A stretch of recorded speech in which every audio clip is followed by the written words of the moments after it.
Matapos ang ilang araw na pagkakabakante ng posisyon, sa wakas ay opisyal na itinanghal na bilang bagong Supreme Leader ng Iran ang anak ng yumaong si Ali Khamenei, si Mojtaba Khamenei. Ayon sa opisyal na report, kasama si Mojtaba nang wasakin ng Israel ang compound ng kanyang ama na ikinasawi nito. Pero maswerteng nabuhay daw si Mojtaba bagaman nagtamo siya ng mga sugat. The new leader of Iran is Mojtaba Khamenei. He is the son of the late Ayatollah Ali Khamenei, who died in his compound in Tehran. قاطع مجلس خبرگان حضرت آیت الله العظما سید مجتبی خامنه‌ای رهبر عزیز ما ولی فقیه ما الله اکبر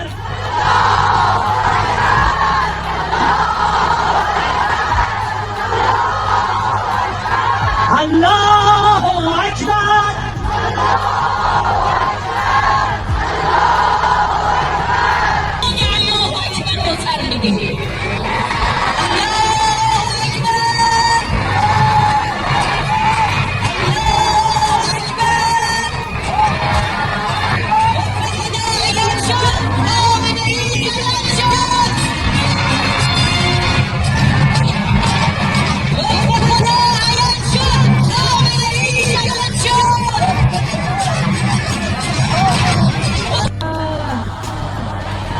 دست خدا بر سر ما خامنه‌ای رهبر ما دست خدا بر سر ما خامنه‌ای رهبر ما دست خدا بر سر ما خامنه‌ای رهبر ما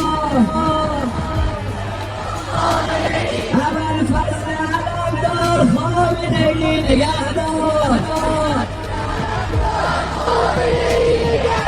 ابوالفضل علمدار خامنه‌ای نگهدار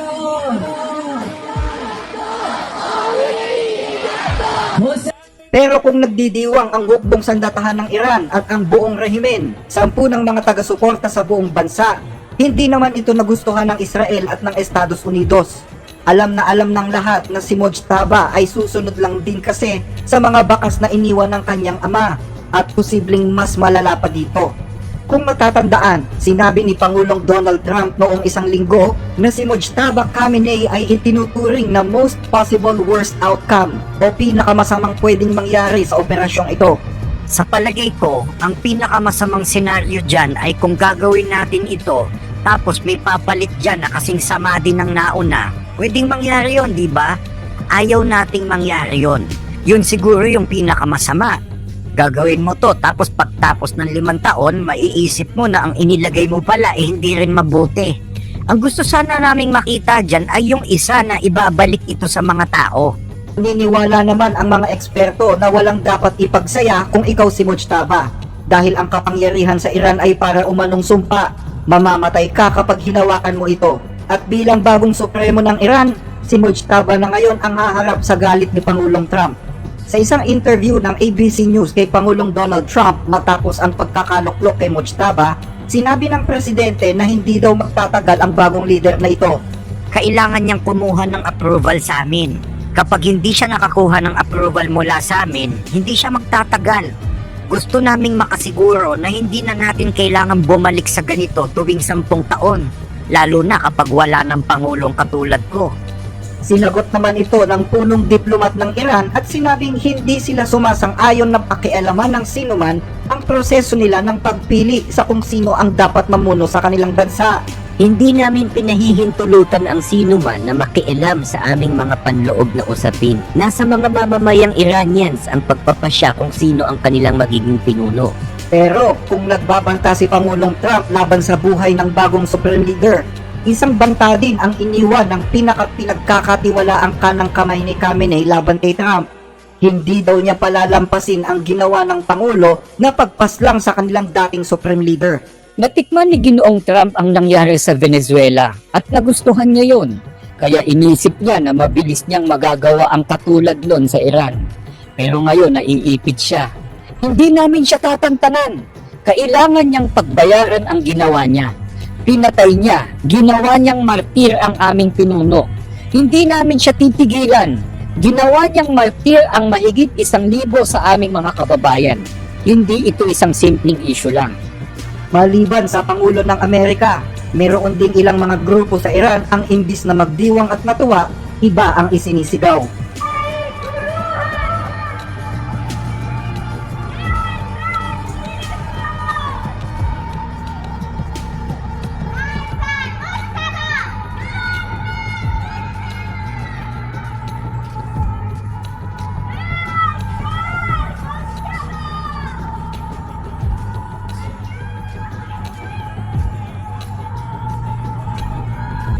Kahapon ay ibinalita namin sa inyo ang paghingi ng tawad ng Pangulo ng Iran sa mga bansang Arabo dahil sa mga naranasan nilang pag-atake. Kasunod ng pangakong hindi na daw nila ulit aatakihin ang mga bansang ito, maliban na lang kapag sila mismo ang unang umatake. Nais kong humingi ng paumanhin sa aming mga karatig bansa na inatake ng Iran.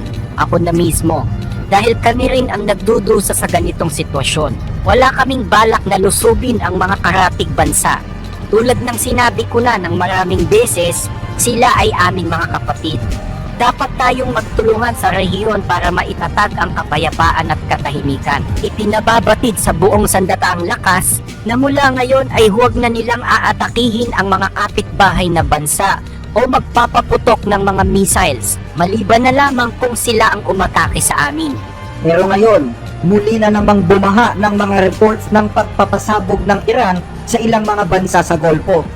Sa unang araw ng pag-upo ng bagong Supreme Leader ng Iran, ilang residential area sa Central at Southern Israel ang tinamaan ng mga missiles na pinakawalan ng Iran kung saan pangunahing target ang metropolitan area ng Tel Aviv. Sa Central Tel Aviv at mga karatig lugar nito, napaulat ang mahigit 100 impact sites matapos ang sunod-sunod na pagpapasabog ng mga ballistic missiles. Ilang apartment buildings at residential areas ang napinsala matapos tumama ang mga fragment at debris ng mga missile. Ayon sa mga ulat, posibleng gumamit ang Iran ng mga missile na may cluster munition warheads, dahilan para kumalat ang shrapnel na nagdulot ng matinding pinsala sa ilang bahay at gusali. May isang tahanan na halos bumuho na matapos tamaan ng mga fragments mula sa missile. Hindi bababa sa 6 na katao ang sugatan sa mga lungsod ng Central Israel, kabilang na ang isang critical ngayon dahil sa shrapnel. Sa lungsod naman ng Petah Tikva, malapit sa Tel Aviv, naiulat din ang ilang impact na nagresulta sa pagkakasira ng mga gusali at infrastruktura at nagresulta din ng mga sugatang sibilyan. Sa Southern Israel, tinarget ang Beersheba gamit ang mas mabibigat na ballistic missiles gaya ng Khorram Shar 4 o mas kilala bilang Khaybar. May mga ulat ng direct o bahagyang pagtama sa ilang residential neighborhoods sa lugar. Pero kung nagpapaulan ng missiles at drones ang Iran sa Israel, muli na namang binanatan din ng pinagsamang puwersa ng Israel at US ang iba't ibang bahagi ng Iran. Sa kabisera ng Tehran, halos naging gabi ang kalagitnaan ng umaga dahil sa kapal ng usok na nanggaling sa mga pinasabog na oil storage facilities. Pinuntilya kasi ng Israeli Air Force ang mga pangunahing imbakan ng langis sa Iran.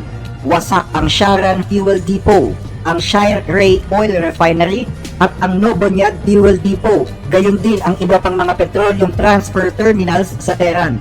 Dahil sa mga target na ito, nagdilim at napuno ng mga nakakalasong usok ang buong himpapawid ng lungsod. Dahil dito, inakusahan ng Iran ang Israel ng mga war crimes dahil dinadivert daw nito ang digmaan sa isang tila chemical warfare na kalaunan ay posibleng magdulot ng acid rain sa bansa. Sa operasyong ito ng Israel, 4 na katao ang kumpirmadong patay.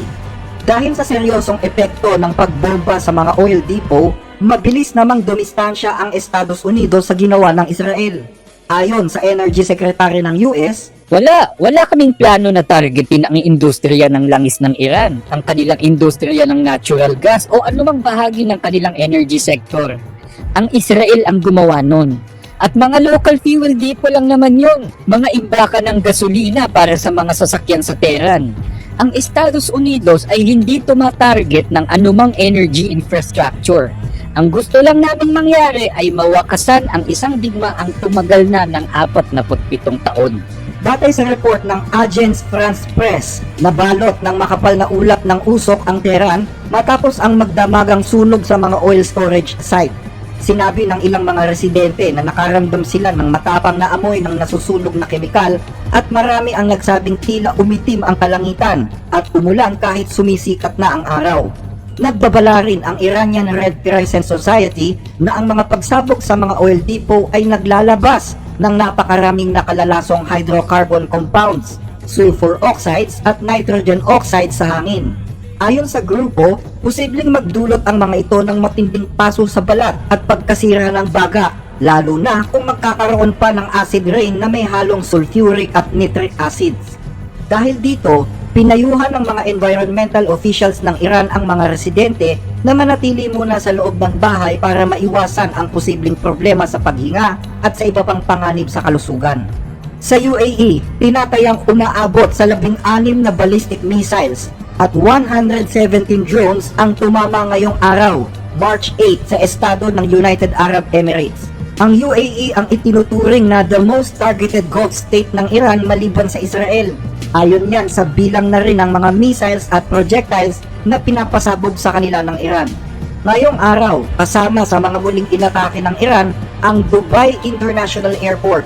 Bahagi pa rin ito ng malalakas na pagsabog noong March 7 kung kailan pansamantalang sinuspinde ang pagpasok at paglabas ng mga eroplano sa naturang paliparan.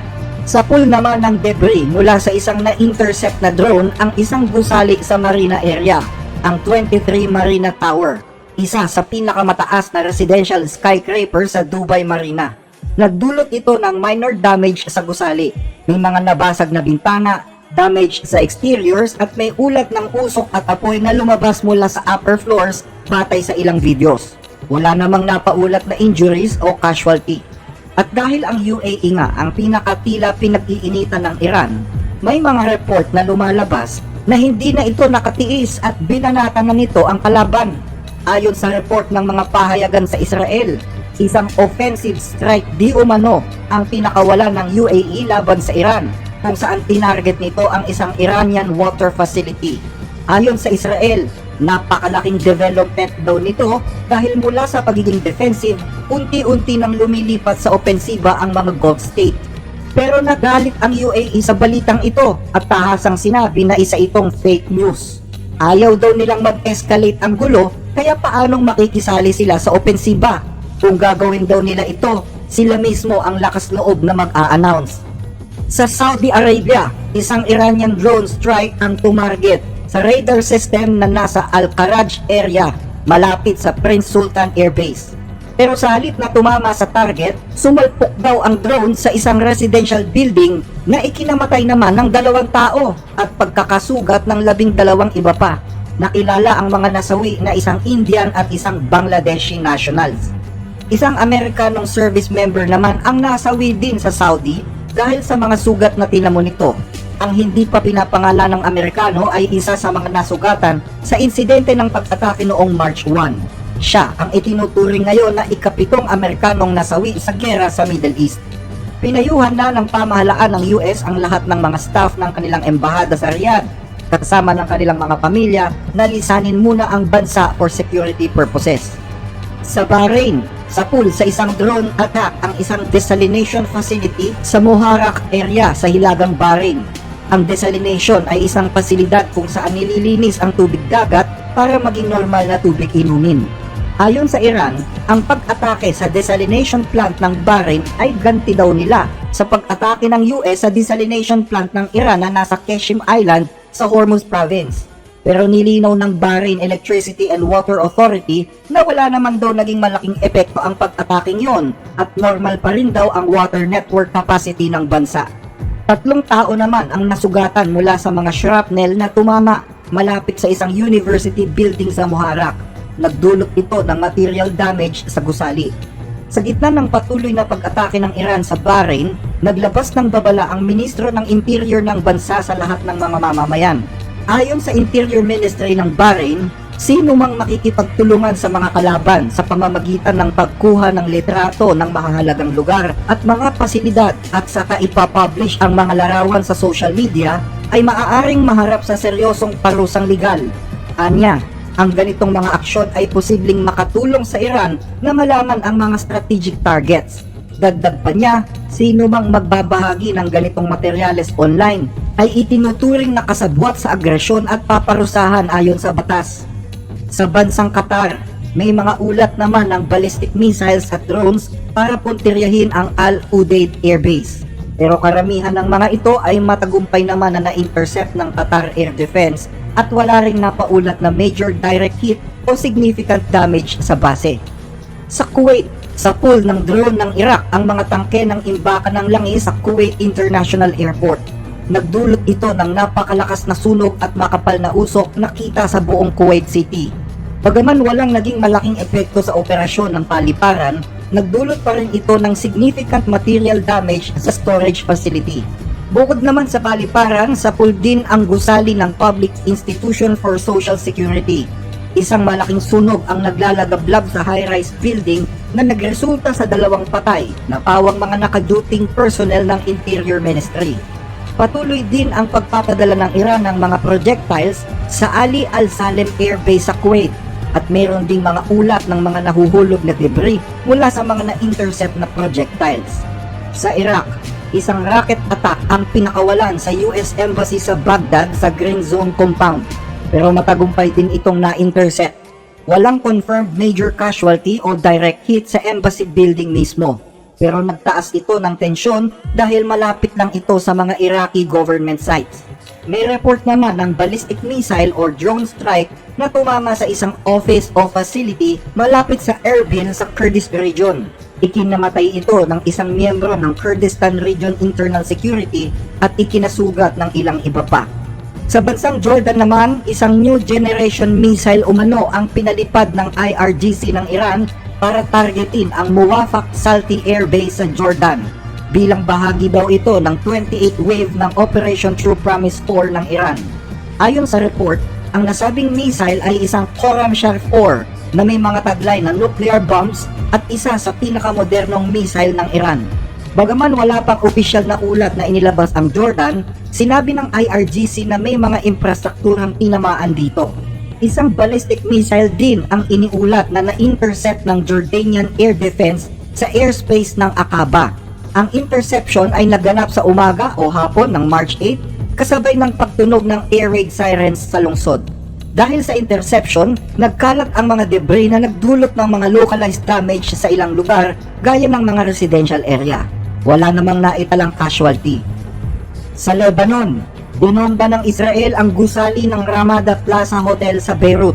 Target nito ang mga opisyalis ng IRGC na di umano'y nag-i-stay sa nasabing hotel para ikumad ang operasyon ng Hezbollah sa Lebanon.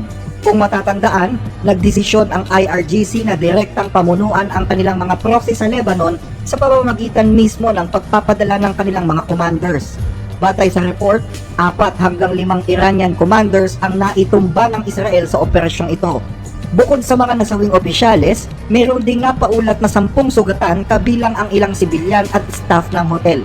Nagkabasag-basag din ang mga bintana at nasira ang mismong istruktura ng gusali. Bukod sa Beirut, nagpapatuloy din ang airstrikes ng Israel sa mga kilalang baluarte ng Hezbollah gaya ng Kana, Tebnin, Konin, Al-Qiyam, Majdal Selm at iba pang mga nayon na malapit sa border. Gumanti naman ng putok ang mga Hezbollah at nagpakawala ito ng mga guided missiles sa southern Lebanon na ikinamatay naman ng 2 sundalo ng Israel Defense Force. Bukod dito, mayroon ding sagupaan na naganap sa pagitan ng Hezbollah at IDF sa bayan ng Aitarun. Ayon sa report, sinubukan daw ng mga Israeli na pasukin ang nasabing nayon pero hinarang sila ng mga machine guns, rockets at RPGs ng kalaban. 2 sundalo ng Israel ang napaulat na nasawi sa engkwentrong ito. Sa Strait of Hormuz naman tayo, dahil sa nagpapatuloy na tensyon at panganib na nakaabang sa mga barkong kailangang dumaan sa Strait of Hormuz, dumadami na ang mga storage ng langis na walang laman ngayon. Bukod dyan, nagbawas na rin ang oil production ang bansang Iraq ng 60%, bukod pa sa pagbawas na ginawa na rin ng UAE at Kuwait. Kung magpapatuloy na sarado ang kipot ng Hormuz, marami pa ang susunod na bansa na magbabawas na rin ng kanilang oil production. Paano nga naman madadala ang mga kalakal na langis sa destinasyon nito kung hindi naman makadaan sa ruta? Bunsod ng tumitinding krisis sa mga produktong petrolyo, muli na namang tumaas ang presyo nito sa $110 kada barrel. Yan ay 36% na mas mataas kaysa sa presyo ng langis bago magsimula ang gera. Sabi ni Pangulong Trump, maliit na bagay lang naman daw yan kung ikukumpara sa posibleng mangyari sa mundo kapag nagkaroon ng nuclear weapon ang bansang Iran. Ang pansamantalang pagtaas ng presyo ng langis na inaasahang mabilis din namang bababa kapag natapos na ang banta ng nuclear program sa Iran. Maliit na bagay lang yan kapalit ng kaligtasan at kapayapaan ng Estados Unidos at ng buong mundo. Mga tanga lang ang nag-iisip ng kabaliktaran. Sa gitna pa rin ng Strait of Hormuz, isang tugboat ng UAE ang nawawala ngayon sa gitna ng dagat. Ayon sa report ng Indonesian Foreign Ministry, nagkaroon daw ng pagsabog at sunog sa bangkang tinawag na Musafa 2 bago ito lumubog. Sakay ng nasabing bangka ang 7 tripulante na pawang mga Indonesian, Filipino at Indian. 3 sa kanila ang napaulat na nawawala at pawang mga Indonesian lahat. 4 naman ang nakaligtas, pero ginagamot ang isa sa isang ospital sa Oman dahil sa matinding paso sa katawan. Isa siyang Indonesian. Ayon pa sa isang post na kumakalat sa social media, isang di umano'y George Francis Miranda ang pangalan ng Pilipinong sakay ng MV Musafa 2. Ayon sa security firm na Vanguard, ang nasabing tugboat ng UAE ay tinamaan ng 2 missile habang sinusubukang magbigay ng tulong sa container ship na may bandila ng Malta. Habang hindi makadaan ang mga barko sa Strait of Hormuz, 2 barkong pag-aari naman ng Islamic Republic of Iran Shipping Lines ang namataang nakadaong sa Gaulan Port sa China.